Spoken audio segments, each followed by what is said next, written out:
วันนี้เราจะไปกรุงเทพกันอิวอะไรให้ลูกเฮ้ยเดี๋ยวเราอ่ะอิวแค่รถอิวเลย เสียงคือในเครื่องคือแปลกๆตัว ฮะ เสียงมัน ถ้าเป็นเสียงคุยอยู่บ่ เสียงมึงแหละ มันคือแปลกวันนี้เราจะไปกรุงเทพกัน ๆเสียงหมดอามันแมนอยู่ ถ้าเมียนั่นล่ะ ใช่บุนี้เนี่ยใช่บุนี้เนี่ย ก็โผล่ไทยตรงนี้ก็มาดูหัวพี่มา รู้ไหมว่าตอนนี้กำลังบันทึกทั้งหมดเลยนะ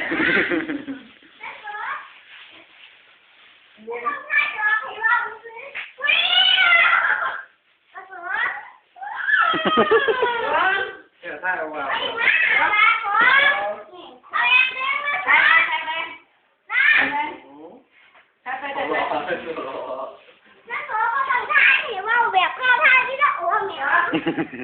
เขาจะใช้เป็นงานเผากับสลาอันวันนี้มีด้วยนี่มาเลยมาขอพายแบบนี้ด้วยแต่มันแดกไปไหมนะ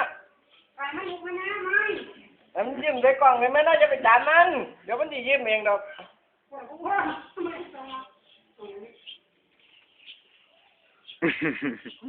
ไม่มีคำพูด โอ้ยแต่มันกระโดดย่องใส่นะเมื่อกันน่ารักเนี่ยภาพแบบนี้โอ้ยมันลุกเนี่ย เพราะอากาศมาฝากอยากให้เธอเล่นจริงกูลองเพลงนะก่อนมีตามีฮะกูลองไม่ตาจริงข้างทางกูลองยังก่อนเสร็จแล้วกูลองเพลงก่อนเพื่อเสร็จแล้วมา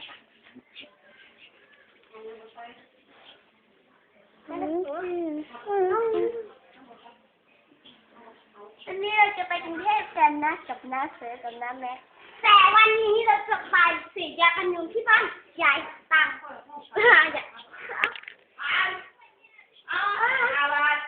พูดเดียวทุกวันว่าร้านซ้ายบอกวิชวนแบงค์